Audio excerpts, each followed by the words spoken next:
চারপাশে রাজানের ধ্বনিতে মুখরিত। গ্রামটা একদম পাল্টে গেছে।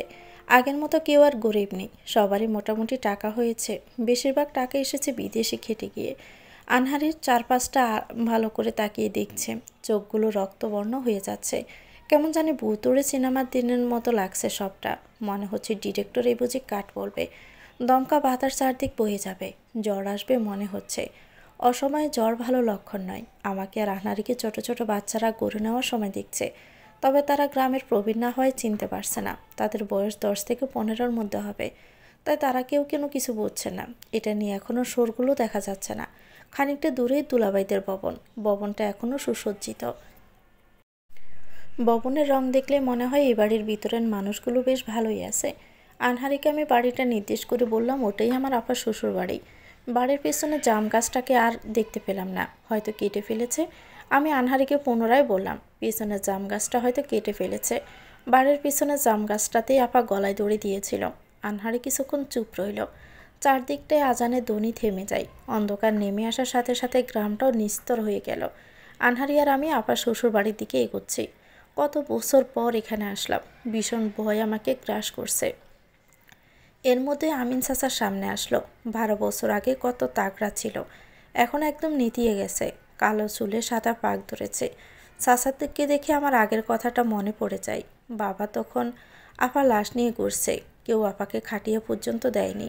লাশটা বাবার বাঁশের দাড়ি, মানে গ্রামের বাসে এটাকে দাড়ি বলে, তবে এটা মূলত বাঁশ দিয়ে তৈরি পাটি দিয়ে মুড়ে নিয়ে কবরস্থানে নিয়ে গিয়েছিল কবর দিতে। তখনই আমিন চাচাই বাবাকে প্রথম বাধা দেয়। বাবাকে সাফ সাফ করে বলে দেয়, পেট বা যাইছে এমন নষ্ট মেয়ের লাশ এই কবরস্থানে যাপন করা যাইব না। আমার বাপ মা এই কবরস্থানে আছে, আরও অনেক সম্মানীয় মানুষ আছে এখানে। এই কবরস্থানকে তো অপবিত্র বানানো যাবে না। অনেক হাজিদেরও এখানে দাফন করা হয়েছে, সুতরাং তোমার মেয়ের লাশ এখানে দাফন করা যাবে না। বাবা তখন হাত জোর করে বলছিল, ভাইজান, আমার মেয়ে এতটাও খারাপ ছিল না, আপনি দয়া করে আমার মেয়েটাকে কবর দিতে দিন। আজকে কবর দিতে না পারলে পচে যাবে, দুর্গন্ধ ছড়াবে, চারদিকে শেয়াল কুকুর এসে আমার মেয়েটাকে খুবলে খাবে। বাবা, এই দৃশ্য আমি দেখতে পারবো না, আমার মেয়েটাকে দাফন করতে দিন দয়া করে। বাবার আকুতি চাচার কানে পৌঁছালে অন্তরে প্রবেশ করেনি। সে ধমক দিয়ে বাবাকে বলল, আমি কেন? গ্রামবাসীর কেউ চায় না অনন্যার এখানে দাফন হোক। দেখো মিয়া, কথা বাড়াইও না, কথা বাড়াইলে বিষয়টা খারাপ দিকে যাবে, হানাহানির দিকে যাবে। জঙ্গলে ফেলে দাও, এরকম নষ্টাকে শেয়াল কুকুর খেলেই ভালো। এখান থেকে দূর হও, আলগা ফিরত দেখানোর সময় নাই। বাবা অনন্যা লাশটা দৌড়ে নিয়ে গেল সোজা জঙ্গলে। সেখানে আপাকে খুঁড়ে কবর দিল। পরদিন খবর আসলো আপার কবর শেয়াল খুঁড়ে লাশ খেয়ে ফেলেছে অর্ধেক। বাবা যায়নি সেখানে, হয়তো সেই দৃশ্য নিঃস্বকে দেখার সাহস তার কুলায়নি। আপার এই কথাগুলো মনে হলে আমার ভীষণ কষ্ট হয়। এই মেয়েটা দুনিয়াতে বেঁচে থাকতেও সম্মান পেল না, আবার মরে গিয়েও পেল না। আমিন চাচাকে দেখে আনহারি বলে উঠল, কেমন আছেন চাচা? ভালো আছেন? চাচি কেমন আছে? 12 বছর পর গ্রামে আসলাম আপনাদের খোঁজ নিতে। চাচা আনহারির দিকে তাকিয়ে চুপসে গেল। অস্থির গলা জিজ্ঞেস করলো, কে তুমি? আনহারি হেসেই জবাব দিল, আরে আমি তো অনন্যা, চিনতে পারছেন না? গিয়েছিলাম দেশের বাইরে পড়াশোনা করতে, পড়াশোনা শেষে ফিরে আসলাম। লক্ষ্য করলাম 12 বছরে অনেক কিছু পাল্টে গেছে। দীপকও নাকি বিয়ে করে নিয়েছে, কিন্তু প্রথম বউ থাকা সত্ত্বেও তাকে ডিভোর্স না দিয়ে অনুমতি ছাড়া দ্বিতীয় বিয়ে করা তো আইনে নেই। এগুলো নিয়েই আলোচনা করব। আমিন চাচা হাওলা কুওয়াতা বিল্লাহ বলে দৌড় দিল। আনহার একটু উচ্চস্বরে হাসল। আনহারের ভাব দেখে মনে হচ্ছে সে আমিন চাচাকে আগে থেকেই চিনে। আমি মনে কিন্তু নিয়েই ওকে জিজ্ঞেস করলাম, আপনি কি আমিন চাচাকে চেনেন? উত্তরে সে বলল, না। কেন বলো তো? আমিন চাচা আপার দাফন করা নিয়ে অনেক ঝামেলা করেছিল। হঠাৎ করে ওনাকে এভাবে ভয় দেখালেন তো, তা মনে হলো আপনি চিনেন। উনি একটু বয়স্ক মানুষ, অনন্যাকে চেনারই কথা, তাই একটু মজা করলাম। এই গ্রামের মানুষও অনন্যার সাথে অন্যায় করেছে, সেটার প্রতিশোধ তো নেওয়া দরকার, তাই না? আমি কেবল দম ছেড়েই উত্তর দিলাম, হুম। আবার শ্বশুরবাড়ির মূল ফটকে যেতেই নিয়ামত চাচা আটকে ধরলেন। এ ভাষার দারোয়ান আগেও নিয়ামত চাচাই ছিলেন। এ চাচাই আপার নামে প্রথম দুর্নাম রটায়। আপার পরকীয়া আছে এরকম বার্তা গ্রামবাসীর নিকট এ চাচাই রটিয়ে বেরিয়েছিল। সেদিনের স্মৃতি আবারও চোখে ভেসে উঠল। আপাকে নিয়ে সালিশ বসে। আপা বারবার বলছিল, আমি সংসার করতে চাই, আমার কোনো সমস্যা নেই, তবে ওনার পরকীয়া আমি মানতে পারছি না। ওনাকে বলেন এসব বাদ দিয়ে দিতে, আমার সাথে মন দিয়ে সংসার করতে। তখন আপার জামাই বলছিল, আমি এই মেয়ের সাথে সংসারই করব না। এই মেয়ে আমার আড়ালে পরপুরুষের সাথে পোস্টি নষ্টি করে। আমি তো বোকাশোকা, এতদিন তাই ধরতে পারিনি। নিয়ামত নিজ চোখে দেখে আমাকে বলেছে। বিশ্বাস না হলে নিয়ামতকেই জিজ্ঞেস করে দেখেন।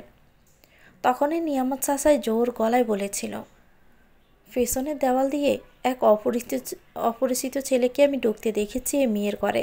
সাহেব একদমই সত্যি কথা বলেছে। আপা শুধু অজরে কেঁদে তাকে বলছিল, চাচা, আমার নামে এত বড় অপবাদ দিতে আপনার কি একবারও বুক কাঁপলো না? আমি তো এমন কিছু করিনি, কেন এত বড় মিথ্যে কথা বলছেন? নিজের মেয়ে হলে কি এমন কথা বলতে পারতেন? তিনি নাক সিটকিয়ে জবাব দিলেন, আমার মেয়ে এত বড় নষ্টা না, বলো আমার মেয়ের সাথে তুলনা করবে না তোমার। একে তো পাথর নিক্ষেপ করে মারা দরকার। সেদিন সালিশে সবার সামনে আপার পরকীয়ার সুস্পষ্ট প্রমাণ পাওয়া যায়নি, তবে আপার ডিভোর্সের পরোক্ষ কারণ হিসাবে এটাই ধরা হয় এবং এর সাক্ষী হিসাবে নিয়ামত চাচাকেই রাখা হয়। আনহারি আমার পেছনে, আমি সামনে গেলাম নিয়ামত চাচার। আমাকে দেখে তিনি পথ কাটকে বললেন, কে আপনি? কার কাছে যাবেন? অনুমতি ছাড়া প্রবেশ নিষেধ। আমি ফিয়ানা, দীপক ভাইয়ার কাছে এসেছি, আমাকে ঢুকতে দিন। উনি অনুমতি না দিলে ঢুকতে দিব না, ওনাকে কল করেন। ঠিক সেই মুহূর্তে আনহারি পিছন থেকে এসে বলল, নিয়ামত চাচা, আমি দীপকের বউ অনন্যা। আমার নিশ্চয়ই এ বাড়িতে ঢুকতে পারমিশন লাগবে না? ফিয়ানাকে হয়তো চিনতে পারছেন না, আমাকে তো চিনতে পারছেন তাই না? ভালো করে দেখুন তো আমাকে। আর গেটের সামনে থেকে সরেন, অনেক দূর থেকে এসেছি তো, ভীষণ ক্লান্ত আমি। নিয়ামত চাচা আনহারিকে দেখি স্তব্ধ হয়ে গেল, এক পলকে তাকিয়ে আছে কেবল। কিছুই সে বলতেই পারছে না, মনে হচ্ছে গলা দিয়ে আওয়াজই বের হচ্ছে না। সব মিলিয়ে সে যে ভীষণ ভয় পেয়েছে সেটা বোঝা যাচ্ছে। আনহারি আপা তার হাতে একটা ধাক্কা দিয়ে বলল, সরেন তো, আমাকে ঢুকতে দিন। বলে ঢুকতে নিল আনহারি, সাথে আমিও। ঠিক এই মুহূর্তে বোমার বিস্ফোরণের মতো নিয়ামত চাচা চেঁচিয়ে উঠল, আর এখান থেকে আনহারি আর আমার নতুন লড়াইয়ে শুরু হলো। নিয়ামত চাচা চিৎকার শুনে ভিতর থেকে সবাই হই হই করে বের হলো। আপার ননদ আঞ্জুমান সবার প্রথম বের হলো। আঞ্জুমানও বেশ নেতিয়ে গেছে, বুড়ি হয়ে গেছে বোঝা যাচ্ছে। তার সাথে একটা ছোট বাচ্চা মেয়ে দাঁড়ানো। মেয়েটির বয়স 7 বছরের মতো হবে, হয়তো এটা আঞ্জুমানের সন্তান। আঞ্জুমানের সাথে তার জামাই বের হয়েছে। আপা শাশুড়ি বের হয়েছে পরপরই। আপা শাশুড়ি বেশ বৃদ্ধ হয়ে গেছে। এতটুকু রাস্তা আসতে তার ভীষণ সময় লেগেছে। আগের মতো শক্তি হয়তো তার শরীরে নেই। একটা সময় সবাইকে এই অবস্থানে যেতে হয়, কিন্তু জোয়ান অবস্থায় এটা সবাই ভুলে যায়। আপার কষ্টের মূল কাহিনী রচনা করেছিল এই মহিলা। সব বৃদ্ধ দেখলে সম্মান আসে না মন থেকে, কিছু কিছু বৃদ্ধ দেখলে বমিও আসে, ঘৃণাও আসে। তার মধ্যে একজন হলো আপার শাশুড়ি। দীপক ভাইয়াও এসেছে সাথে একটি মেয়েকে নিয়ে, কম বয়সী মেয়ে। বুঝতে পারছি না এটা কে। দুলাভাই যাকে বিয়ে করেছিল সেটা অন্য মেয়ে ছিল। এই মেয়েকে এটাই জানার বিষয় এখন। সবাই এসে প্রথমে নিয়ামত চাচার দিকে তাকিয়ে জিজ্ঞেস করলো, কি হয়েছে, এভাবে চেঁচিয়ে উঠলি কেন? বর সন্ধ্যা এভাবে চিৎকার করার মানে কি? নিয়ামত চাচা ঢোক গিলে আনহারির দিকে ইশারা করলো। এবার সবাই আনহারিকে দেখে চমকে যায়। আঞ্জুমানের স্বামী সেখানেই পিঠ হয়ে পড়ে গেল। শাশুড়ি স্তব্ধ হয়ে তাকিয়ে আছে। দীপক হা করে তাকিয়ে থেকে আমতা আমতা করে জিজ্ঞেস করলো, অনন্যা, তুমি বেঁচে আছো? আনহারি হেসেই জবাব দিল, আপনাকে সারপ্রাইজ দিব বলেই বেঁচে আছি। বাহিরে থেকে পড়াশোনা শেষ করেছি। আমি আবার কবে মরলাম?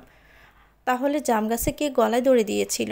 আনহারের হেয়ালি উত্তর, সেটা আমি কিভাবে জানবো?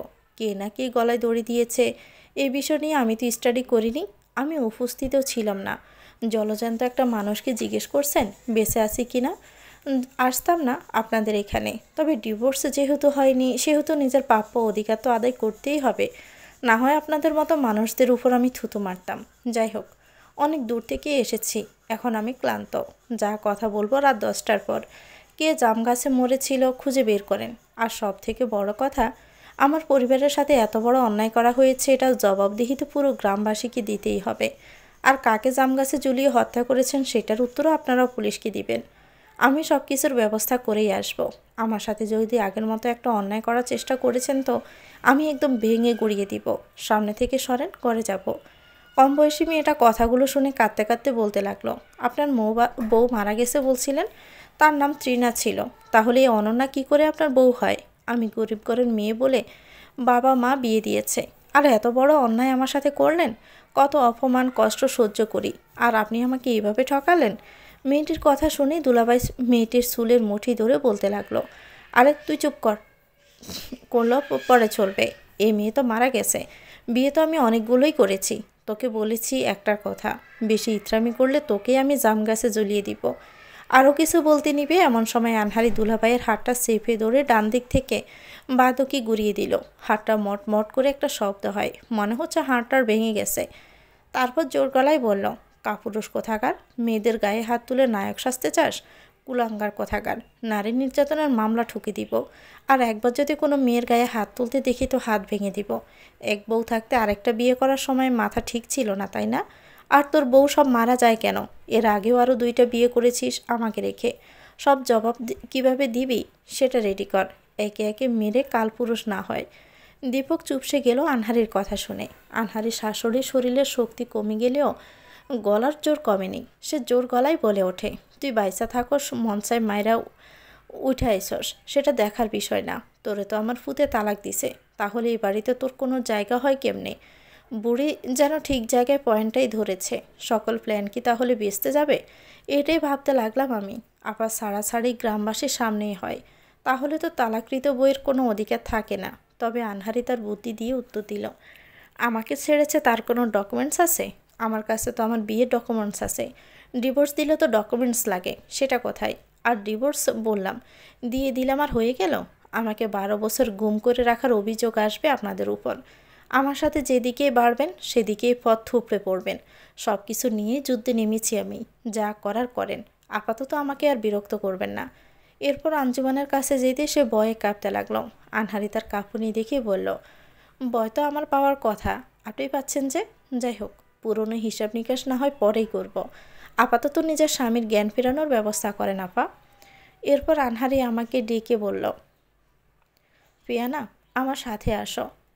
অনেকক্ষণ জার্নি করে এসেছি, আমার মাথাটা বেশ ধরে গেছে। আমি আনহারির সাথে সাথে গেলাম। এখানের কেউই আমাকে চিনেছে বলে আমার মনে হয় না। নিজের পরিচয়টা পরেও দেওয়া যাবে।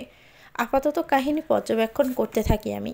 আঞ্জুমানের হাজব্যান্ডকে দীপক আর নিয়ামত চাচা ধরে ভিতরে নিল। জ্ঞান ফেরানোর জন্য পানির ঝাপটা দিল। দীপকের বর্তমান স্ত্রীর নাম পিয়ালি। পিয়ালি সোফায় বসে কাঁদছে। আমি যতদূর বুঝতে পারলাম, কয়েকদিন পর পর বউ পাল্টানো দীপকের একটা স্বভাব।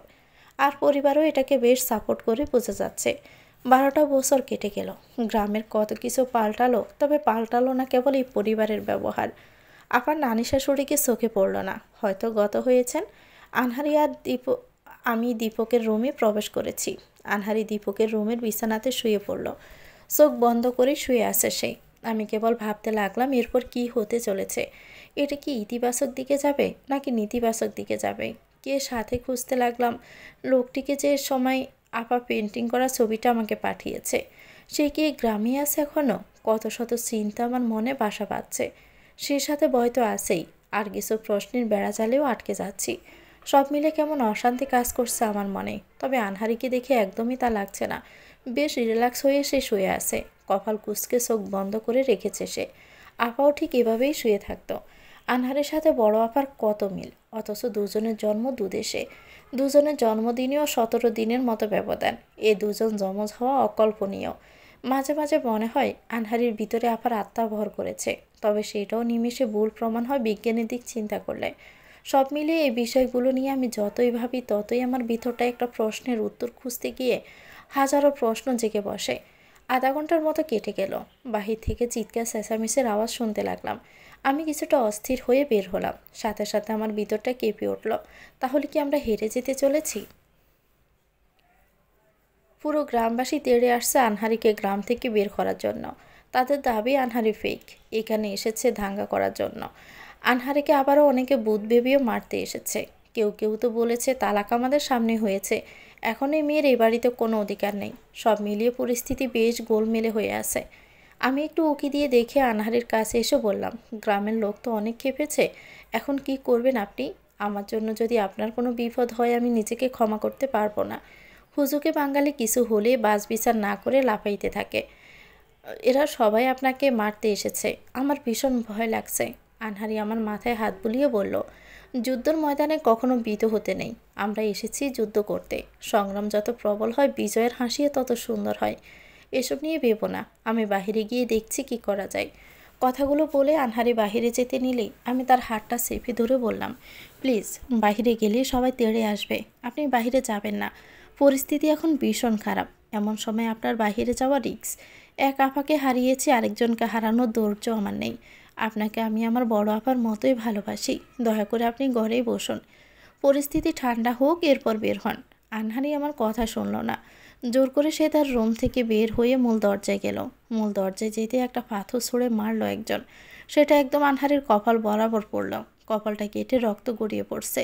আরও কয়েকজন আনহারিকে সামনে এগিয়ে মারতে নিলে আনহারি বেশ জোরে চেঁচিয়ে বলে উঠল, এক পা যদি কেউ এগিয়ে এসে আমার গায়ে হাত তুলেছেন, আপনাদের খবর আছে। পিছনের দিকে তাকান, তারপর চিন্তা করবেন কি করবেন। আমি কোনো দাঙ্গাতে যেতে চাচ্ছি না। আপনাদের যদি সন্দেহ থাকে তাহলে সেটা সুষ্ঠুভাবে উপস্থাপন করুন। আমিও ফেক না সেটারও প্রমাণ আমি দিব, আমি যে ভূতও না সেটারও প্রমাণ দিব। আনহারের কথা শুনে সবাই পিছনের দিকে তাকালো। পুলিশ অফিসার মাহিদের গাড়ি নিয়ে দাঁড়িয়ে আছে। সে গাড়ি থেকে নামছে। পুলিশ অফিসার মাহিদ দেখতে ভীষণ সুন্দর, বয়স 28 থেকে 30 হবে। দেহের গঠন বেশ বলিষ্ঠ, গায়ের রং শ্যাম বর্ণের, মনে হচ্ছে সালমান খান গাড়ি থেকে নামছে। এত করুণ মুহূর্তে যে কারো মনে প্রেমের ঘণ্টা বাজতে পারে এটা আমি নিজেকে না দেখলে বুঝতেই পারতাম না। এই মাহিদকে দেখে আমার শরীরে বেশ অস্থিরতা কাজ করছে। পুরো দুনিয়া একদিকে আর সে যেন আরেক দিকে। আমি কেন এসেছি, কার জন্য এসেছি, সব লক্ষ্যই যেন বলে যাচ্ছি। সবাই মাহিদকে দেখে চুপ হয়ে যায়। শোরগোল থেমে গেল। চারপাশটা নীরব হয়ে গেল মুহূর্তেই। মাহিদ সবার সামনে এসে দাঁড়ালো আর আমার পাশে এসে দাঁড়ালো। আমার বুকটা দুঃখ ফুক করছে, জানি না কেন। মাহিদ সবাইকে উদ্দেশ্য করে বলে, এখানে কেউ কোনো অরাজকতা করলে আমি এর কঠিন পদক্ষেপ নেব। সবাই নিজেকে সামলান। আপনাদের কোনো অভিযোগ থাকলে বলুন, আমি তদন্ত করে সুষ্ঠু পদক্ষেপ নেব। তবে আইন নিজের হাতে নিয়ে কিছু করবেন না। তারপর আনহারির দিকে নির্দেশ করে বলল, এই মেয়েটা বলছে সে অনন্যা এবং তো যথেষ্ট প্রমাণ আমাকে দিয়েছে। আপনাদের কাছে যদি সলিড প্রমাণ থাকে দিন, আমি পদক্ষেপ নিচ্ছি কি করা যায়। আঞ্জুমান পাশ থেকে বলে উঠল, আমার ভাইয়ের বউ জাম গাছে গলায় দড়ি দিয়ে মারা গেছে 12 বছর আগে। তার ময়না তদন্ত হয়, এমনকি তার দাফনও হয়ে যায়। এই মেয়েটা আমার ভাইকে ফাঁসিয়ে টাকা নেওয়ার জন্য এমন করছে। অফিসার মাহিদ ব্রুটা কুসকে বললেন, অনন্যা যথেষ্ট যোগ্য। তার আশ্রিত মা তাকে যে পরিমাণ জায়গা সম্পত্তি দিয়েছে সেটা আপনার ভাইয়ের তুলনায় 10 গুণ। আপনারা অত্যাচার করে এই মেয়েকে বাড়ি থেকে বের করে দিয়েছেন কৌশলে। অজানা শহরে তাকে বিক্রি করে দিয়েছিলেন। সেখান থেকে লাবণী জোহা নামক এক বিশিষ্ট ব্যবসায়ীর মেয়ে তাকে নিজের মেয়ের মতো উদ্ধার করে লালন পালন করেছে। বিদেশ থেকে পড়াশোনা করে আসে, তার যোগ্যতাও আছে টাকা ইনকাম করার জন্য। দেখতে সুন্দর, সে সুন্দরী। তাহলে শুধু শুধু এরকম ব্লেম দেওয়া উচিত না। এখন আপনারা কেন অনন্যাকে 12 বছর আগে দালালের কাছে বিক্রি করে দিয়েছেন সেটার জবাব দেন। জামগাছে যে অনন্যা ছিল সেটার প্রমাণ অনন্যা দিবে। অনন্যার নিকট তার বিয়ের কাবিননামা আছে, কাবিননামায় টিপসই আছে তার, সেটা ম্যাচ করলেই হবে। যদি অনন্যা হয় তখন তো আপনারা ফেসে যাবেন। আঞ্জুমান মুখের উপর বলে দিল, ওটা বানোয়াট কাবিননামা। আমার ভাইয়ের কাবিননামা তার কাছেই ছিল। অনন্যার মৃত্যুর পর সেটা পুড়িয়ে ফেলা হয়েছে। অফিসার মাহিদ আবার বলে উঠলেন, তাহলে সে কাবিননামায় আপনার ভাইয়ের যে আঙ্গুলের ছাপ আছে সেটাও মেলানো হবে। মিলে গেলে বুঝতে হবে এটাই আসল। আঞ্জুমান শক্ত গলায় বলল, তাই করা হোক। আমি জানি মেয়েটা মিথ্যেই প্রমাণিত হবে। এদিকে অফিসার মাহিদের কথা শুনে আমি বুঝতে পারলাম আনহারি তাকে এসব বলতে বলেছে। লাবণী জোহাকে নিজের মা বলে পরিচয় দিলে বিষয়টি উল্টো দিকেও মোড় নিতে পারে। আর তার ব্যাপারে খোঁজ নিয়ে লাবণী জোহা পর্যন্ত যাওয়া খুব বেশি কঠিন নয়।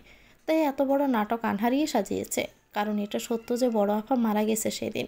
বড় আপার মুখ অস্পষ্ট ছিল না, অস্পষ্ট থাকলে হয়তো সংশয় থাকতো মনে। এবার অফিসার মাহিদ গ্রামবাসীর দিকে তাকিয়ে বলে, কেউ কোনো বিশৃঙ্খলা করবেন না। আমার সম্পর্কে আপনাদের ধারণা আছে আমি জানি। অন্যায়ের ব্যাপারে আমি একদমই আপোষ করি না। আমি 12 বছর আগেই কেসটা আবার ওপেন করব। সব কিছু নিয়ে আবার ঘাঁটব।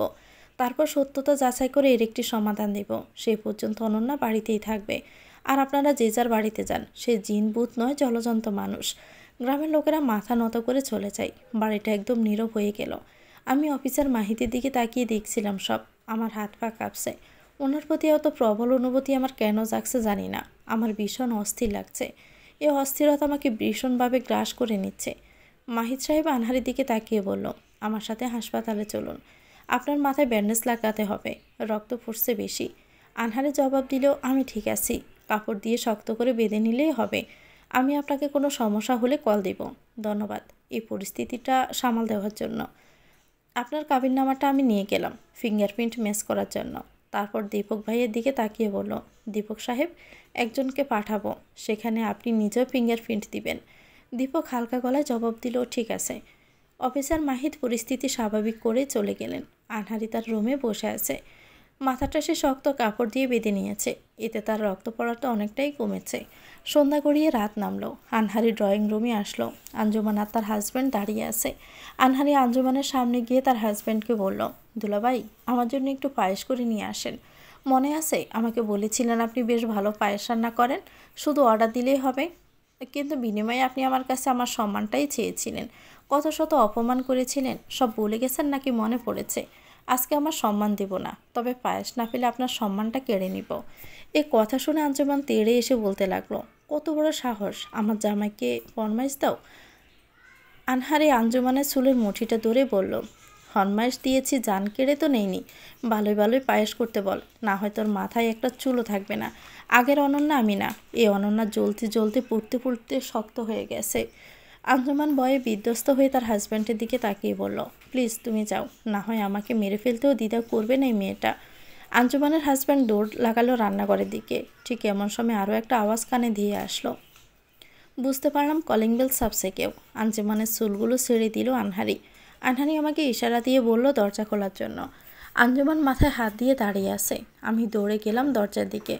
দরজা খুলতে আমার চারপাশটা হিমেল বাতাস বইতে লাগলো অফিসার মাহিদকে দেখে। চোখ শীতলকারী মানুষ আমার সামনে দাঁড়িয়ে আছে। মনে হচ্ছে হার্টবিটের স্পন্দন দ্রুত হচ্ছে, মনের ভিতর জলোচ্ছ্বাস বয়ে চলছে। সমুদ্রের আশ্রে পড়া ঢেউগুলো ভীষণভাবে হানা দিচ্ছে। নড়বার শক্তিও যেন পাচ্ছি না। সারা শরীর হালকা বৈদ্যুতিক শকের মতো কেঁপে উঠল। গায়ের লোমগুলো এ গরমে দাঁড়িয়ে গেল, জিহ্বা নড়ছে না। প্রথম দেখা কি সত্যি ভালোবাসা হয়? এটা কি আমার ভালোবাসা নাকি আমার নেশা? মাতালের মতো লাগছে কেন এত? বেহায়া দৃষ্টি কেন বারবার তার দিকে তাকিয়ে থাকতে চাই? এই মন কেন তাকে ঘিরে ভাবতে চাচ্ছে? বাংলা সিনেমার মতো গান বেজে উঠছে মনে। মনে হচ্ছে এই বুঝি আমি আর সুখের কাব্য রচনা করব। আগে যখন বাংলা সিনেমা দেখতাম তখন ভাবতাম সুখ বা দুঃখের মুহূর্তে গান আনার কী দরকার। এখন মনে হয় এই গানটাই হলো সেই সিনগুলোর মুখ্য প্রতিফলন। আমি ঠায় দাঁড়িয়ে আছি। মাহিদ সাহেব আমার দিকে কপাল কুঁচকে তাকালেন। তারপর বললেন, এক্সকিউজ মি, কী দেখছেন এভাবে, কিছু বলবেন? আমি একটু নড়ে চড়ে গেলাম। ভাবনার কল্পনার রোমাঞ্চকর মুহূর্ত থেকে বের হয়ে আসলাম। খানিকটা স্বাভাবিক হলাম। নিজের আসন্ন আবেগটাকে দমিয়ে নিয়ে বললাম, না কিছু না, আমি হুট করে আপনার দিকে তাকিয়ে একটা চিন্তায় ডুবে গিয়েছিলাম। আপনি এ সময় আবার আসলেন, কিছু দরকার? ফিঙ্গারপ্রিন্ট নিতে এসেছি দীপক এবং অনন্যার। আচ্ছা, আপনি অনন্যার কে হন? মাহিদ সাহেবের এই প্রশ্নের উত্তর আমি কী দিব বুঝে ওঠার আগে আনহারি পাশ থেকে বলে উঠল, আমার পার্সোনাল অ্যাসিস্ট্যান্ট। কেন, কোনো সমস্যা? মাহিদ সাহেবের উত্তর, নো। ওর নাম কি? ওর নাম ফিয়ানা। ওর বাসা ঢাকায়। আর কিছু জানার আছে এ বিষয়ে? থাকলে সবাই বসুন বলছি। আর আমাকে কি করতে হবে বলুন? দীপক ঘরেই আছে, তাকে ফিয়ানা ডেকে নিয়ে আসতেছে। অফিসার মাহিদ সোফায় বসলেন। আনহারিও সোফায় বসলো। আনহারি আমার দিকে তাকিয়ে বলল, দীপককে ডেকে নিয়ে এসো তো। আমি মাথা নেড়ে সম্মতি দিলাম। শুধু এই জায়গা থেকে একদমই নড়তে মন চাচ্ছে না। চুম্বকের মতো এই জায়গাটা আমাকে যেন আকর্ষণ করছে। এই আকর্ষিত বল ত্যাগ করে দীপকের রুমের দিকে এগিয়ে যাওয়া ভীষণ কঠিন। মনে হচ্ছে মাহিদ ইলেকট্রন আর আমি প্রোটন, আর নিশ্চলভাবে বসে থাকা আনহারি নিউট্রন। তার মধ্যে কোনো আকর্ষণ বিকর্ষণ কোনো কিছু কাজ করছে না। অপরদিকে ইলেকট্রনের প্রভাব আকর্ষণ ভেদ করে প্রোটন যেন এই বলয় ত্যাগ করতে নারাজ। তবে বাহির থেকে এক বিশেষ বল বাধা দেওয়ার দরুন আমাকে বাধ্য হয়ে দীপকের রুমের দিকে এগোতে হলো। আমি দীপক ভাইয়ার রুমের সামনে যেতেই বুঝলাম পিয়ালি আর দীপক কথা বলছে। দীপক বেশ রেগে রেগে পিয়ালিকে বলছে, এতগুলো বউ খুন করতে পেরেছি, তোকেও খুন করতে পারবো। আমার সময় লাগবে না। বেশি বাড়াবাড়ি করলে তোর অবস্থাও তৃণার মতোই হবে। তোকে যদি দেখেছি চৌকাট পার হতে, তাহলে কিন্তু তোর খবর আছে। এই রুমের ভিতর তুই বসে থাকবি। ওই মেয়ের ধারে কাছে যাবি না একদম, জানে মেরে ফেলবো। আর ওই মেয়েকে আবার জানে মারতে কী করা লাগে সেটা আমি দেখতেছি।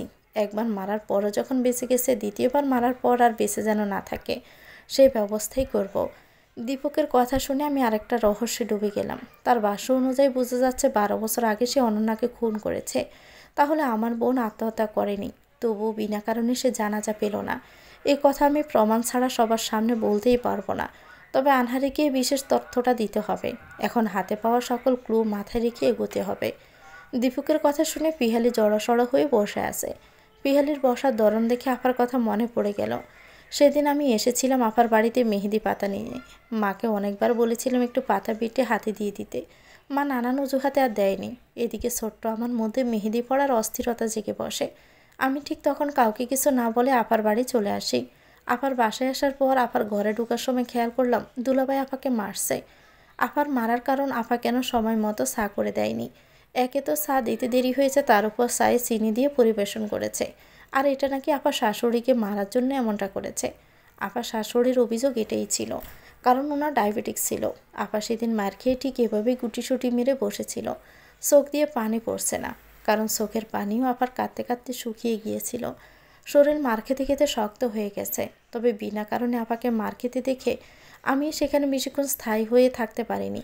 মন খারাপ নিয়ে বাড়ি ফিরে আসি। সেদিন মাকে বাড়ি ফিরে কাঁদতে কাঁদতে বলেছিলাম, মা, দুলাভাই আপাকে অনেক মেরেছে, তুমি একটু গিয়ে দুলাভাইকে কিছু বলো।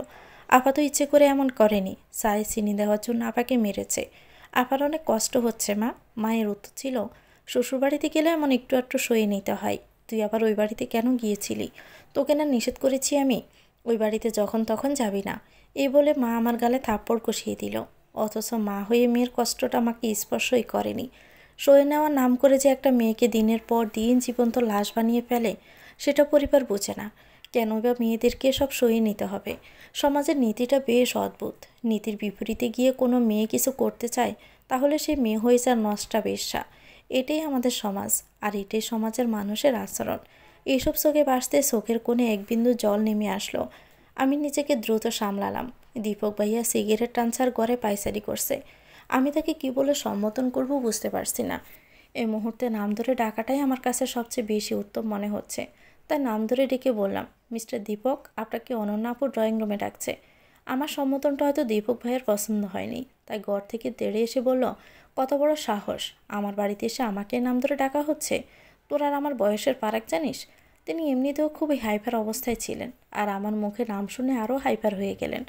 হাইপার হয়ে আমার গায়ে হাত তুলতে নিলে আনহারি দৌড়ে এসে আটকায়। সেই দীপকের হাতটা ধরে দীপকের গালে কষিয়ে থাপ্পড় মেরে বলে উঠল, এরপর এই হাতটাও ভেঙে দিব। এক হাত তো নড়াতে পারছেন না, এটাও আর নাড়াতে পারবেন না। রাগের মাথায় মানুষের হিতাহিত জ্ঞানটাও থাকে না, তাই সে আনহারির গায়ে হাত তুলতে নেয়। সেক্ষেত্রে মাহিদ এসে বাধা দেয় এবং দীপক ভাইয়াকে জোর গলায় বলে, এই মুহূর্তে যদি অনন্যা আপনার নামে নারী নির্যাতনের মামলা করে, আপনার ঠাঁই কোথায় হবে আপনি কি বুঝতে পারছেন? এর মধ্যে আপনার শাশুড়ি এসে বলে উঠল, দীপুরে, মাথা গরম করিস না। মাথা গরম করলে এই মেয়ে থাবায় আমরা সবাই মারা পড়ব। শয়তান মেয়ে তো আমাদের জ্বালাতেই এসেছে। এখন সয়ে নেই পুত, সময় হলে সব কিছুরই জবাব দিস। মাথা ঠান্ডা কর পুত। দীপক ভাইয়া থেমে গেল। রাগটা নিবারণ করে অফিসার মাহিদকে বলল, কেন এসেছেন? আঙুলের ছাপ নিতে। এই মেশিনে আঙুলের ছাপ দিন, তাহলে বুঝতে পারবে এটা আসল কাবিননামা কিনা। আর অনন্যাও এখানে আঙুলের ছাপ দিলেই বোঝা যাবে সে আসল অনন্যা কিনা। এটার জন্যই আমি এসেছি। পুরো সময়টাই আঞ্জুমান নিশ্চুপ হয়েছিল। এখন একটু গলা খুলে বলল, ভাই ছাপ দে, এখনই প্রমাণ হবে কি মিথ্যে। মিথ্যে প্রমাণ হলে তাকে 14 শিকের ভাত খাওয়াবো আমি, আর আমার গায়ে হাত তোলার প্রতিশোধ আমি নিব। দীপক এবার তার হাতের বুড়ো আঙ্গুলের ছাপটা দিল, আর আনহারিও দিল। অফিসার মাহিদ ছাপ দুটো ভালো করে পর্যবেক্ষণ করছে। এদিকে আমার ভেতরটায় ভয় গ্রাস করে নিচ্ছে আমাকে, কারণ দুজন মানুষ এক হলেও তাদের হাতের ছাপ কখনো এক হতে পারে না। এটা কোনোভাবেই সম্ভব নয়। হেরে যাওয়া বার্তা যেন আমার কানে আসছে। এই বিষয়টি কিভাবে আনহারি পার করবে সেটাই বুঝতে পারছি না। মাহিদ আনহারির দিকে তাকালো। তার তাকানো ধরন বলে দিচ্ছে আনহারির সত্যটা সামনে আসতে চলল। কিন্তু অফিসার মাহিদ বলে উঠল, এই কাবিননামা সত্য, আর উনি অনন্যা। দুজনের হাতের ছাপ মিলে গেছে। দীপক সাহেব অনন্যা মরেনি, সে বেঁচে আছে। তার এটাই আসল কাবিননামা। সেই সময় আপনারা কেন মেয়েকে অনন্যা বলে ছাপিয়ে দিয়েছিলেন সেটা আমার জানা নেই। আমি অবশ্যই পুরনো ফাইল খুলব। আঞ্জুমান অফিসার মাহিদের কথা শুনে হা হয়ে গেছে। আনহারি আঞ্জুমানকে বলে উঠল, হা করে থাকিয়েন না, মশা ঢুকে পড়বে। আঞ্জুমান তার ঠোঁট দুটো গুটিয়ে নিল। আঞ্জুমানের স্বামী এখনও রান্না করে, বয়সে এদিকে আর আসছে না। আঞ্জুমানের মতো তার ভিতরটাও কেঁপে উঠল। তার মানে আনহারি অনন্যা? আমি কি বলবো কিছুই ভেবে পাচ্ছিলাম না। অফিসার মাহিদ দীপক ভাইয়াকে আবার বলল, যেহেতু প্রমাণ হয়ে গিয়েছে মেয়ে অনন্যা, সেহেতু এ বাড়িতে সম্মান মতো থাকার অধিকার তার আছে। আর আপনারা তালাক দেওয়ার ডকুমেন্টস যেহেতু দেখাতে পারছেন না, সেহেতু আইন অনুযায়ী এখন আমরা ধরে নেব আপনাদের তালাক হয়নি। এই বিষয় নিয়ে পরবর্তীতে কোনো পদক্ষেপ নিলে সরাসরি আমার কাছে যাবেন।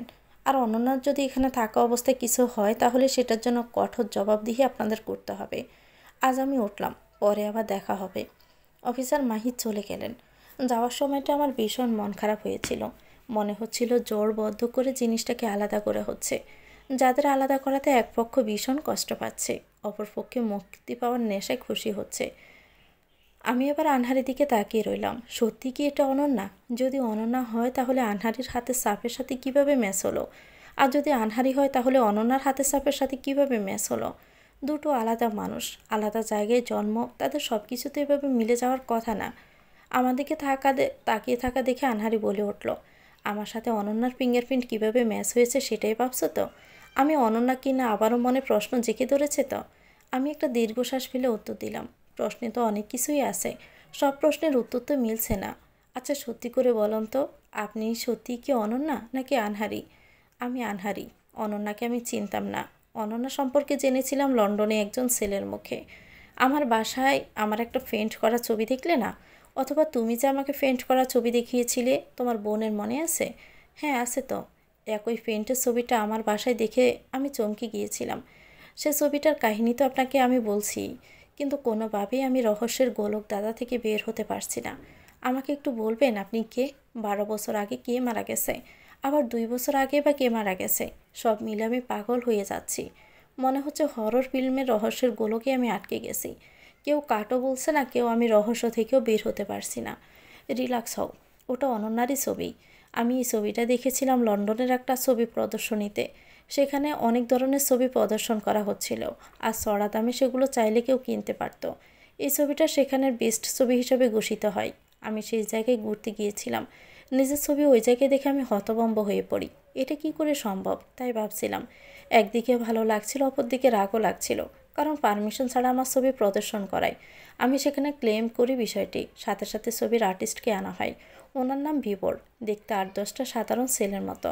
খুব একটা লম্বা নয়, আবার আহামরি সুন্দরও নয়, তবে সুদর্শন। জানো তো, সুন্দর আর সুদর্শনের মধ্যে বেশ তফাৎ আছে। ছেলেটি বেশ মানানসই দেখতে ছিল। উনি আসার পরেই আমাকে দেখে চমকে যান। আমি ওনাকে দেখা মাত্রই সরাসরি জিজ্ঞেস করলাম, আমার পারমিশন ছাড়া আমার ছবি কেন প্রদর্শন করেছেন? আমার পারমিশন ছাড়া আমার ছবি অঙ্কন করাও তো আপনার অপরাধ। তখন সে জানায় সে অনন্যা নামের একটি মেয়ের ছবি এঁকেছে। ছবিটি তার বাল্যকালের এক বন্ধুর। সে তাকে ভীষণ পছন্দ করত। সে ভালোবাসার ব্যাকুলতার জন্যই এই ছবিটি সে এঁকেছে। সে তার ভালোবাসা প্রদর্শনের জন্যই ছবিটি এখানে এনেছে। বিষয়টি একদমই আমি বিশ্বাস করতে পারছিলাম না। তখন সে তাদের স্কুলের কিছু ছবি দেখায়, আর সেটাতে অনন্যাও উপস্থিত ছিল। সেই সময় মাকে কল দিয়ে বিষয়টি জানালে মা জানায় আমার কোনো যমজ বোন নেই। আমি দেশের বাহিরেই জন্ম নিয়েছি, কারণ আমার মায়ের অবস্থা বেশ জটিল ছিল, তাই চিকিৎসার জন্য দেশের বাহিরে রাখা হয়।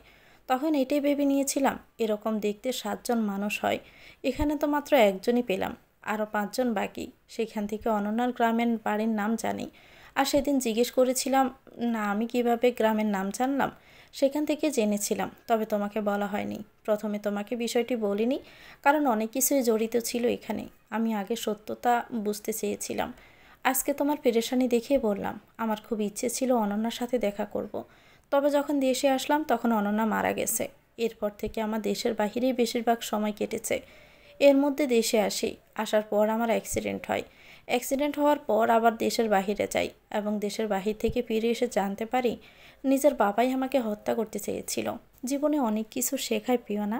রহস্যকে উপভোগ করতে শিখো। এই যে আনহারি নাকি অনন্যার যে রহস্যটা তোমার মনে জেগে বসেছিল, সেটা তো এখন দূর হলো।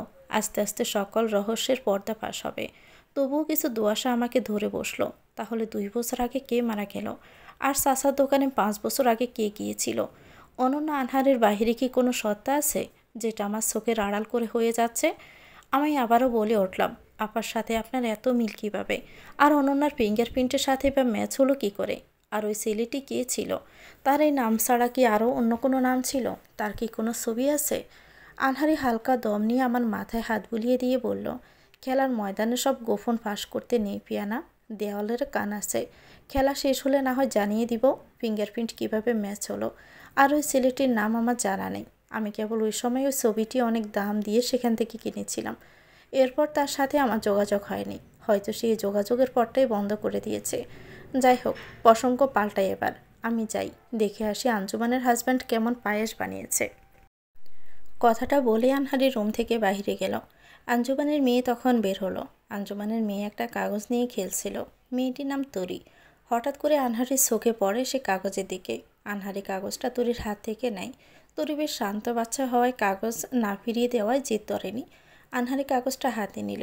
আমি রহস্যের গন্ধে পেয়ে আনহারির কাছে আসি। আনহারি কাগজটা হাতে নিয়ে লক্ষ্য করলো এটা একটা রিপোর্ট। রিপোর্টটা দীপকের। আর দীপক কোনোদিন বাবা হতে পারবে না, এটা তারই রিপোর্ট। রিপোর্টটা দেখার পরেই আমার ভেতরটা এত জোরে অজানা একটা আঘাত হানা দিল, যেটা সইতে আমার ভীষণ কষ্ট হচ্ছে। দীপক যদি কখনো বাবা হতে না পারে, তাহলে বড় আপার পেটে কার সন্তান ছিল এটা নিশ্চিত হওয়া যাচ্ছে না আনহারি নাকি অনন্যা নয়। তাহলে সে মারা গেছে, সে অনন্যা। তাহলে অনন্যা কী করে প্রেগনেন্ট ছিল? আমার ভিতরটায় কেমন জানি বিষাদের সুর বেজে উঠছে। আবার কোনো অবৈধ সম্পর্ক আছে ভাবতেই কেমন যেন গা শিউরে উঠছে। আনহারি আমাদেরকে তাকিয়ে জিজ্ঞেস করলো, অনন্যা তো অন্তঃসত্ত্বা ছিল, তাই না? কিন্তু এই রিপোর্টে তো স্পষ্ট লেখা দীপক কখনো বাবা হতে পারবে না।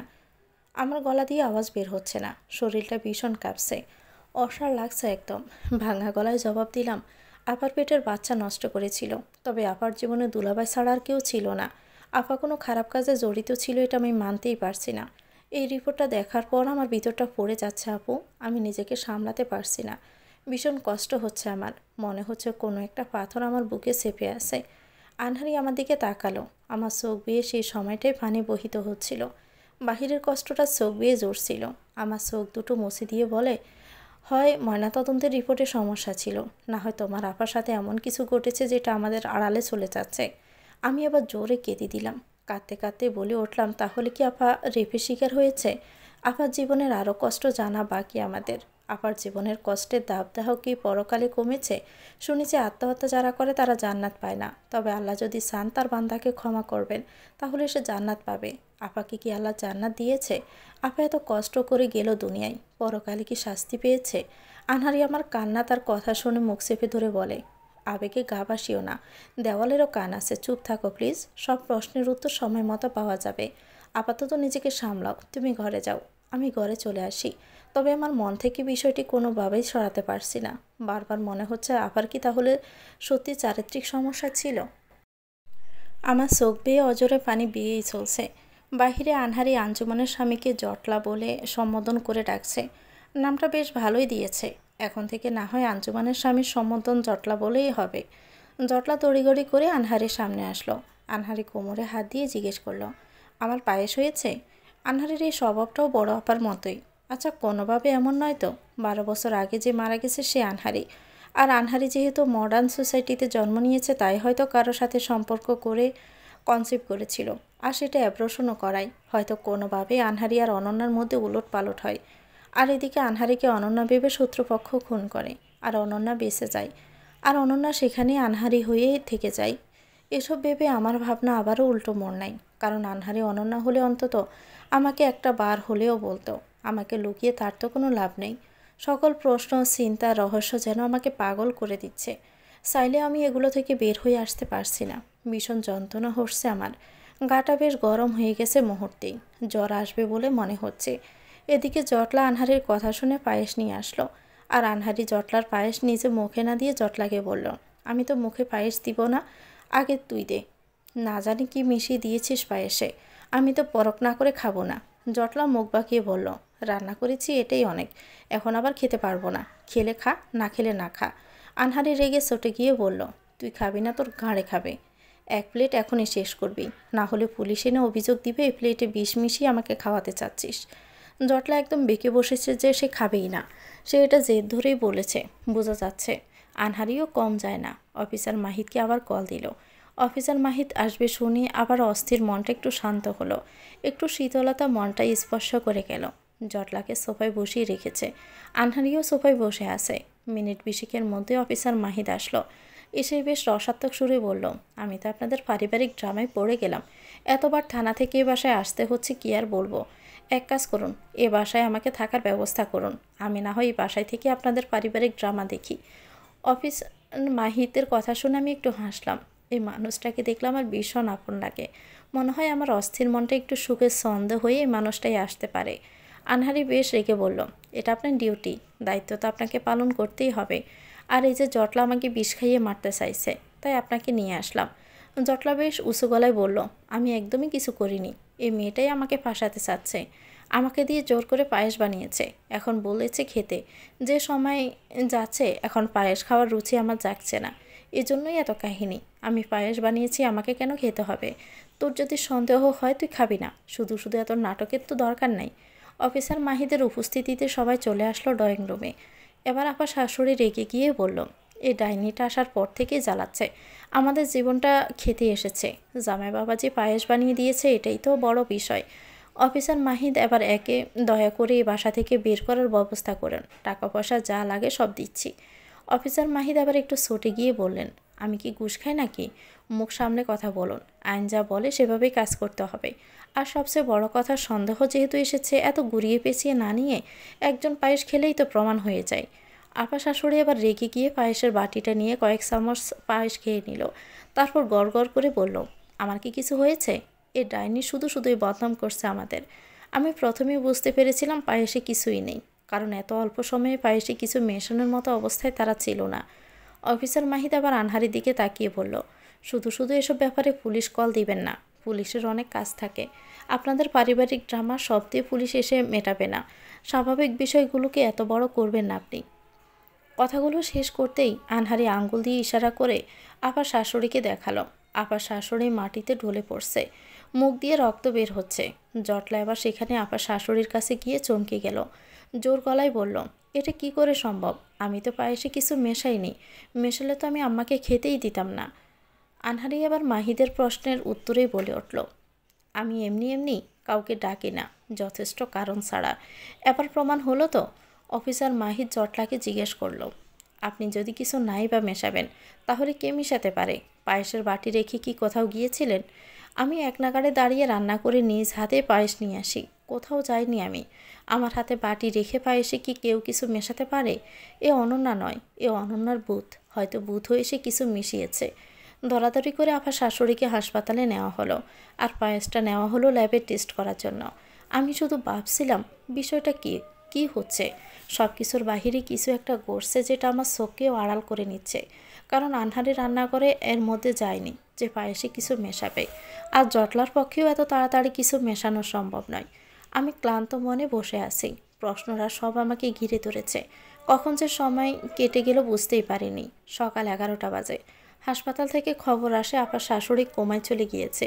আর ল্যাব থেকে যা খবর আসে তা শুনে আমি একদমই চমকে উঠি। সত্যি কি করে এটা সম্ভব? পায়েসে পটাশিয়াম সায়ানাইড পাওয়া গেছে। এটা সাধারণ কোনো যৌগ নয়, এটা খাবারের সাথে সেবন করলে মৃত্যু ঝুঁকি 95%। এটি বর্ণহীন, দেখতে লবণের মতো, খুব সহজে খাবারের সাথে মেশানো যায়। আর মেশানোর পর খাবারের স্বাদেরও কোনো পরিবর্তন হয় না, গন্ধহীন হয়, খাবারের ঘ্রাণেরও কোনো পরিবর্তন হয় না। এটা সহজে কেউ পাওয়ার কথাও না, যে কোনো দোকানে কিনতে পাওয়াও যায় না। বড় বড় ওষুধের কোম্পানিগুলোতে এই যৌগ থাকে, অনেক সময় গহনার দোকানগুলোতে এটি পাওয়া যায়। যে কেউ চাইলে এটা হুট করে সংগ্রহ করতে পারবে না। আর এটা সেবনের সাথে সাথে রিয়াকশন হয় না, 5-15 মিনিট মধ্যে সময় নেয়, এরপর অজ্ঞান হয়ে যায় রোগী। এজন্যই আপা শাশুড়ির পায়েস খাওয়ার সাথে সাথে কিছু হয়নি, একটু পরেই প্রতিক্রিয়া হয়েছিল। এটা অসম্ভব যে জটলা এটা মুহূর্তের মধ্যে সংগ্রহ করে খাবারে মিশিয়েছে। আর আনহারি পুরোটা সময় জুড়ে আমার সামনে ছিল, তাকে আমি রান্না করে প্রবেশ করতে দেখিনি। সুতরাং এতটুকু আমি নিশ্চিত এটা আনহারি খাবারে মেশায়নি। তবে মিশিয়েছে কে? জটলাকে আপাতত পুলিশ হেফাজতে রাখা হয়েছে। জটলাকে যখন পুলিশ নিয়ে যাচ্ছিল তখন আঞ্জুমান পুলিশের পায়ে ধরে অনুরোধ করলো তাকে যেন গ্রেপ্তার না করা হয়। তার মায়ের এই অবস্থার জন্য সে দায়ী নয়, আর তারা কোনো অভিযোগও দায়ের করতে চায় না। দীপকও পুলিশকে একই কথা বলল। তবে আনহারি তার শাশুড়ির পক্ষ থেকে সুষ্ঠু বিচারের জন্য একটা মামলা করেছে, যার দরুন শত চেষ্টার পরও জটলাকে পুলিশের হাত থেকে বাঁচানো সম্ভব হলো না। পুলিশ জটলাকে ধরে নিয়ে গেলে আঞ্জুমান আনহারির পা চেপে ধরে কাঁদতে কাঁদতে বলল, আমার স্বামী ছাড়া এই দুনিয়ায় আমার আর কেউ নেই। আমার মেয়ে বাপ ছাড়া হবে, আমার থাকার মতো জায়গা নেই। বাপের বাড়িতে একমাত্র অবলম্বন আমার স্বামী, আমাদের মা, আমরা বুঝবো বিষয়টি। আমার স্বামীর বিরুদ্ধে মামলা উঠিয়ে নাও প্লিজ। আমি বড় হয়ে তোমার পায়ে ধরছি, আমার মাথা গোজার ঠাইটা কেড়ে নিও না এভাবে। আমার সন্তানকে বাবা থাকা সত্ত্বেও এতিম করো না। আমি একটা এতিম মেয়ে হয়ে তোমার পায়ে ধরছি, মেয়ে হয়ে একটা মেয়ের এত বড় ক্ষতি করো না দয়া করে। আঞ্জুমানের কথা শুনে আনহারি বেশ হেসে হেসে বলল, আপা, এক স্বামী গেলে আরও স্বামী পাবেন, আপনার তো খুশি হওয়ার কথা। নতুন নতুন স্বামীর আদর পাবেন। দুনিয়ায় কি একটাই ছেলে নাকি? ছেলের অভাব নেই, আরও ছেলে পটিয়ে বিয়ে করে নেন। আপনার বাবার টাকা রেখে গেছে, টাকা ঢালুন, অনেক কচি ছেলে চলে আসবে। আনহারের কথা শুনে আঞ্জুমান রুষ্ট গলায় বলে উঠল, একজন মেয়ে হয়ে আরেকটা মেয়েকে এসব বলতে কি লজ্জা লাগছে না? তুমি কি মানুষ? আনহারি আবারও হেসে হেসে জবাব দিল, মানুষ ছিলাম, তবে অমানুষ তো বানিয়েছেন আপনারা। 12 বছর আগের কথা কি ভুলে গেছেন? এত সহজে সব বলে গেলে হবে? আপনি একজন মেয়ে হয়ে আমাকে এসব বলেছিলেন, তখন কি আপনার বিবেকে বাঁধেনি? আনহারের কথা শুনে স্মৃতির পৃষ্ঠে চলে গেলাম 12 বছর আগে। আপার নামে সালিশ বসেছে, আপাকে সালিশে তালাকনামা দেওয়া হয়েছিল। তালাকনামাটা আঞ্জুমানই আপার হাতে ধরিয়ে দিয়েছিল। ঠিক তখনই আপা এভাবেই আঞ্জুমানের পায়ে ধরে বলছিল, মানেন কাটেন যাই করেন, স্বামী ছাড়া কইরেন না আমারে। আমার যে যাওয়ার জায়গা নেই, বাবা মা থাকতেও আমি এতিম, আমি সংসারটা করতে চাই। আপা আপনি তো জানেন আমি খারাপ মেয়ে না, আমার চরিত্রের সমস্যা নাই। এরা সবাই মিথ্যে বলছে। আপনি বলেন আপা, আপনি আমার সংসারটা ভাঙতে দিয়েন না। একটা মেয়ে হয়ে মেয়ের কষ্ট তো আপনি বুঝবেন, দয়া করে দয়া করুন আমার উপর। আল্লাহর ওয়াস্তে আমি কোনো ভুল করলে আমাকে মাফ করে দেন। আমার কলিজায় এভাবে আঘাত কইরেন না আপু। আমি আপনার ছোট বোনের মতো, আমার সাথে এত বড় অন্যায় করতে দিয়েন না। দীপক ছাড়া আমার জীবনে কেউ নেই। তখন আঞ্জুমান লাথি দিয়ে আপাকে পা থেকে সরিয়ে বলছিল, তোর মতো মেয়ের পোলার অভাব হবে নাকি? একটা গেছে আরও পাবি, নতুন নতুন পোলার সঙ্গ পাবি, তোর তো খুশির দিনই আসছে। আপা ঠিক আঞ্জুমানের মতোই অবাক হয়ে বলেছিল, একটা মেয়ে হয়ে আরেকটা মেয়েকে এভাবে বলতে কি খারাপ লাগলো না? আঞ্জুমান তখন মুখ বাঁকিয়ে চলে গেল। আজকে যেন সেই ঘটনারই পুনরাবৃত্তি হলো। শুধু চরিত্রের বিপরীত প্রতিফলন ঘটেছে। কীভাবে যেন আপার অত্যাচারীরা ঠিক আপার মতোই শাস্তি পাচ্ছে। আঞ্জুমানের এই হাল দেখে আজকে মনে ভীষণ শান্তি লাগছে। আঞ্জুমান এবার নড়ে ছড়ে বসলো, আনহারের পা ছাড়িয়ে গুটি সুটি মেরে বসে রইল। তারপর আবার বলল, আমি যে সময়টাই ভুল করে ফেলেছি। মানুষই তো ভুল করে অনন্যা, আমি তো ভুল করে ফেলেছি, এখন তো চাইলেও শুধরানোর সুযোগও নেই। আমাকে তুমি ক্ষমা করে দাও। আমি নিজেও তো তাদের হাতে জিম্মি ছিলাম, স্বামীর কিছু ছিল না, তাই বাধ্য হয়ে বাপের বাড়ি থাকি। এখন যদি মা ভাইয়ের কথা না শুনতাম তাহলে তো আমাকে বের করে দিত। নিজের পায়ের মাটি শক্ত করতেই তো আমি এমনটা করেছি। আনহারি মাটিতে থুতু ফেলে বলল, যে স্বামীর আপনাকে খাওয়া পড়ার ব্যবস্থা করার সাহস নেই, শ্বশুরবাড়ির সম্পত্তি নিয়ে বাহাদুরি করে, সেই স্বামীর জন্য কাঁদছেন? যে স্বামীর জন্য মা ভাইয়ের বান্দি হয়ে থাকতে হয়েছে, সে স্বামীর জন্য আপনার এত মায়া লাগছে? যার চরিত্রের ঠিক নেই তাকে আপনি বাঁচাতে চাচ্ছেন, তার জন্য আপনার এত মায়া? আর আমি কিছুই করিনি, তখন আমাকে আপনিই সবচেয়ে বেশি কষ্ট দিয়েছেন। তখন তো একটা মেয়ে হয়ে মেয়ের পাশে দাঁড়াতে পারতেন। আপনি নিজেও একজন নিকৃষ্ট মহিলা। আমি এ মামলা তুলব না। আপনার স্বামী ফাতেমাকেও খুন করেছে, সেটা আপনাদের আড়াল হলেও আমার আড়াল হয়নি। আঞ্জুমান কাঁদতে কাঁদতে বলল, ফাতেমা খুন হবে কেন? 3 মাস আগেও তার সাথে আমার দেখা হয়েছে। 2 মাস আগে আপনার স্বামী ফাতেমাকে খুন করেছে। ফাতেমার সাথে আপনার স্বামীর অবৈধ সম্পর্ক এই পর্যন্তই বহাল ছিল। তাদের ঘরে 4 বছরের একটা ছেলে সন্তানও আছে। এতদিন সংসারটা সবার আড়ালে গিয়ে করেছিল। 3 মাস আগে ফাতেমা এসেছিল নিজের অধিকার আদায় করে নিতে। আপনার স্বামী তাকে কোনো রকম বুঝ দিয়ে পাঠিয়েছে। তার সাথে যে ছেলে সন্তান ছিল সেটা আপনার হাজব্যান্ডের। ফাতেমা চলে যাওয়ার 3 দিন পরে ফাতেমার ছেলেকে আপনার স্বামী বোর্ডিংয়ে ভর্তি করায়। আর ফাতেমার লাশ পাওয়া যায় নদীতে। ফাতেমার পরিচিত এই দুনিয়ায় ওইরকম কেউ না থাকায় ফাতেমার লাশটা বেওয়ারিশ বলে দাফন করা হয়। এমন একটা মানুষের জন্য কাঁদছেন যে আপনাকে দিনের পর দিন ঠকিয়েছে। আঞ্জুমান বসা থেকে শুয়ে পড়ল। বাচ্চাদের মতো গড়াগড়ি করে কাঁদতে কাঁদতে বলতে লাগলো, আমি এটা বিশ্বাস করি না, এটা কোনোভাবেই সম্ভব না। দীপক আবার রেগে গিয়ে আনহারির কাছে এসে বলে উঠল, মন গড়া গল্প বলে আপাকে কষ্ট কেন দিচ্ছ তুমি? তোমার নাটকগুলো বন্ধ করবা? ফাতেমাকে যে দুলাভাই মেরেছে তার কি প্রমাণ আছে তোমার কাছে? আর ফাতেমার বাচ্চাদের দুলাভাইয়ের সেটারও কোনো ভিত্তি আছে কি? আনহারি অট্ট হাসল। অট্ট হেসে এবার যা বলল তা শুনে আমার হাত পা রীতিমতো কাঁপছে। বানিয়ে বানিয়ে আমি আরও গল্প বলতে পারবো, যেটা কিনা সত্য হয়ে যাবে। আমার আগে আপনার দুটো স্ত্রীর মধ্যে একজনকে কিভাবে খুন করেছেন, এরপর ত্রিনাকে কিভাবে খুন করেছেন, আর ফাতেমাকে কিভাবে গুম করেছেন, সেটা সাহায্য করেছিলেন, সেটা কি বর্ণনা করব? সব প্রমাণ আমার কাছে আছে। আচ্ছা, আপনি হেলেনাকে চেনেন তো? হেলেনা নামটা শুনতেই দীপকের চোখে মুখে ভয়ের ছাপ ফুটে উঠল। ভয় ভয় গলায় জিজ্ঞেস করল, তুমি হেলেনাকে চিনো কী করে? আনহারি আবার হেসে জবাব দিল, ঠিক সেভাবেই চিনি, যেভাবে আপনি চিনেন। বেশি কথা বাড়াবেন না তো, আরও গর্তে পড়বেন। এখানেই থেমে যান। এবার বিশ্বাস হচ্ছে তো আঞ্জুমানকে কোনো মিথ্যে কথা বলিনি? এত সহজে মিথ্যে বলা আমার কাজ না। আমি যা বলি একদমই সত্য, আর সত্য দিয়েই আমি সবটা জয় করব। দীপক এতগুলো খুন করেছে, এটা শুনতে আমার কেন যেন খারাপ লাগছে। এই মানুষটাকে দেখে অমানুষ লাগলেও খুনি লাগে না। বাহিরের মানুষকে দেখে কিছুই বিবেচনা করা যায় না কে কেমন। আঞ্জুমান ফ্লোরে শুয়ে শুয়ে কাঁদছে। আঞ্জুমানের মেয়ে পাশেই বসে আছে। সে যেন কিছুই বুঝতে পারছে না, ঠান্ডা পাথরের মতো মায়ের কান্না দেখছে। এই মুহূর্তে তার কী করা উচিত সেটা সে বুঝতে পারছে না। আনহারি আবার আঞ্জুমানের কাছে গিয়ে বলল, দীপক যখন আমাকে ঠকিয়েছিল ঠিক এমন কষ্ট আমারও হয়েছিল। আমি পড়ে পড়ে কেঁদেছিলাম, হাহুতাশ করেছিলাম, চিৎকার করেও কেঁদেছিলাম। আপনাদের কাছে এসে কত হাত জোর করে বলেছিলাম একটু যেন আপনার ভাইকে বোঝান। সেদিন আপনি বলেছিলেন ছেলেরা একটু এমন করেই, এতে দোষের কিছু নেই। ঘরের বউ যদি চাহিদা মেটাতে না পারে তাহলে তো পরের বউয়ের কাছে যাবেই। ছেলেরা এমন না হলে নাকি সে ছেলেই না। আমার আর্তনাদ সেদিন আপনারা শোনেননি। আজকে তো আমিও বলবো, আপনি হয়তো আপনার জামাইয়ের সকল চাহিদা পূরণও করতে পারেননি, তাই ফাতেমার কাছে গিয়েছিল।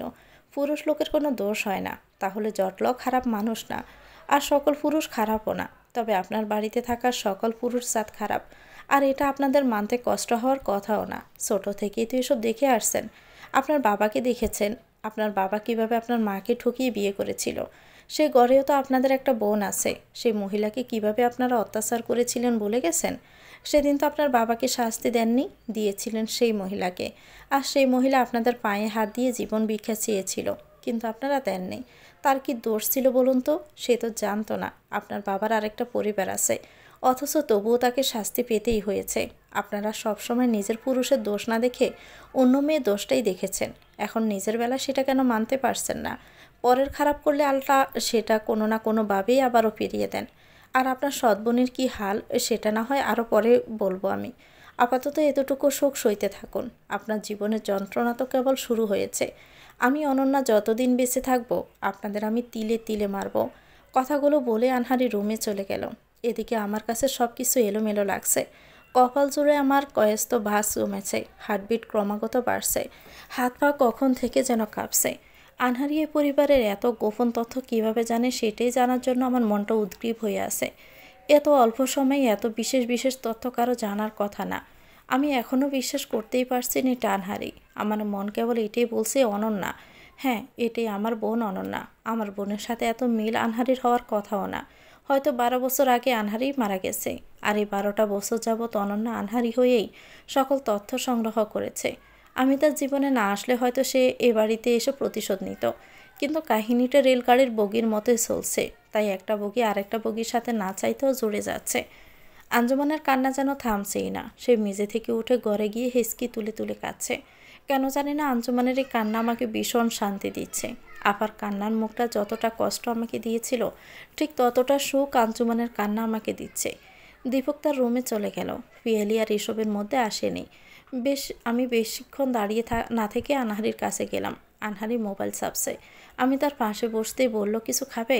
আমি মাথা নেড়ে না বলে বললাম, কে রান্না করবে আপু? রান্না করার মতো তো কেউ নেই। শুকনো খাবার দিয়েই চলে যাচ্ছে। আপাতত কিছু লাগবে না। আনহারি তখন হেসে জবাব দিল, কে রান্না করবে মানে?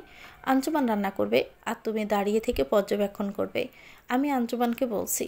কথাটা বলে আনহারি তার রুম থেকে বের হয়ে আঞ্জুমানের কাছে গিয়ে বলল, যা আছে ঘরে তা দিয়ে রান্না করুন, আমাদের অনেক ক্ষুধা লেগেছে।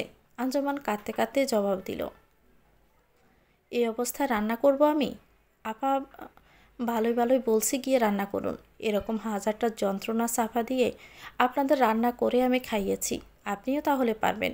এ বাড়িতে বান্দি হয়ে থাকতে পারলে থাকুন, না হয় বের হয়ে চলে যান এখান থেকে। অসহায় কণ্ঠে আঞ্জুমান তখন বলে উঠল, আমার তো যাওয়ার কোনো জায়গা নেই, কোথায় যাব আমি? তাহলে বান্দি হয়ে থাকুন, যান গিয়ে রান্না করুন। পিওনা সবটা পর্যবেক্ষণ করবে, তা না হলে কী থেকে কী যে মিশিয়ে দিবেন বলা তো যায় না আবার। আঞ্জুমান আর কোনো কথা বাড়ালো না, সুরসুর করে উঠে রান্নাঘরে চলে গেল। ফ্রিজ থেকে মাংস বের করে ভেজালো আর ভাত বসালো, সাথে টুকটাক যা কাটা লাগে সেগুলো কেটে নিল। রান্না করায় পুরো দমে মনোযোগ দিল। 12 বছর পর এমন বিপরীত পরিবর্তন দেখতে পারবো কল্পনাও করিনি। আজকে আমার ভীষণ শান্তি লাগছে। মনে হচ্ছে আপার সাথে করা সকল অন্যায়ের প্রতিশোধ আমি নিতে পারছি। আপার আত্মা একটু হলেও শান্তি পাবে। আনহারি তরিকে কিছু চকলেট দিল খাওয়ার জন্য। সবার সাথে কঠোর হলেও তরির প্রতি আনহারি বেশ কোমল। সত্যি বলতে বাচ্চাটার তো কোনো দোষ নেই। বাবা মায়ের শাস্তি তো বাচ্চাকে দেওয়া যায় না।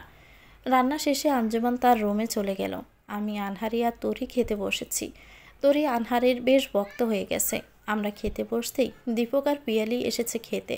দীপক যখনই খেতে বসবে তখনই আনহারি বলে উঠল, নিজের খাবার নিজে রান্না করে খান। এখানে কেবল আমাদের জন্যই খাবার রান্না করা হয়েছে, আপনাদের জন্য রান্না করা হয়নি। দীপক আবার খেপে গিয়ে বলে উঠল, অনন্যা তুমি কিন্তু বেশি বাড়াবাড়ি করছো। আমি কিন্তু এসব আর মেনে নিব না। ভীষণ বাজে হয়ে যাচ্ছে ব্যাপারটা। সবাই তোমাকে ভয় পেলেও আমি ভয় পাই না। আনহানি হেসেই জবাব দিল, কাল সকালে আরও বাজে হবে ব্যাপারটা। সকালটাকে হতে দিন শুধু। আনহারের কথা শুনে আমি ভাবতে লাগলাম সকালে কী এমন হবে। চমক তৈরি করে রেখেছে যে উপরওয়ালাই ভালো জানেন। আনহারের কথা শুনে দীপক আর কোনো কথা বাড়ালো না। নিজের ঘরে পিয়ালিকে নিয়ে চলে গেল। আমরা খাওয়া শেষ করে নিজেদের রুমে চলে আসলাম। এদিকে জটলাকে অফিসারের মাহিদের সামনে আনা হয়েছে জিজ্ঞাসাবাদ করার জন্য। জটলা নানানভাবে অফিসার মাহিদকে জিজ্ঞাসাবাদ করছে। আর সেই জিজ্ঞাসাবাদের জের ধরে এমন তথ্য বের হয়ে এসেছে যা শুনে আমি বিশ্বাসই করতে পারছিলাম না। সত্যি কি এমনটা হয়েছে? আঞ্জুমানও স্তব্ধ হয়ে গেলে তা শুনে। নিজের স্বামীর এই স্বীকারোক্তি সে কোনোভাবেই মানতে পারছে না। ফেরেশতার মতো স্বামীর এই রূপ দেখবে সে ভাবতেও পারছে না। এমন সময় মা কল দিল। মায়ের কল ধরতে মা হাউমাউ করে কাঁদতে কাঁদতে বলল, তোর বাবা আত্মহত্যা করেছে। মায়ের মুখে এমন কথা শুনে আমার বুক কাঁপতে লাগলো। তো ভিউয়ার্স, গল্পটির নাম হচ্ছে বড় আপা। এটা গল্পের তৃতীয় অংশ। পরবর্তী অংশে শেষ করে দেওয়া হবে। পরবর্তী অংশ পেতে চ্যানেলটিকে সাবস্ক্রাইব করে আমাদের সাথে থাকবেন। ভিডিও ভালো লাগলে একটি লাইক দিয়ে দিবেন। কমেন্ট করে জানাবেন কেমন লেগেছে। আল্লাহ হাফেজ।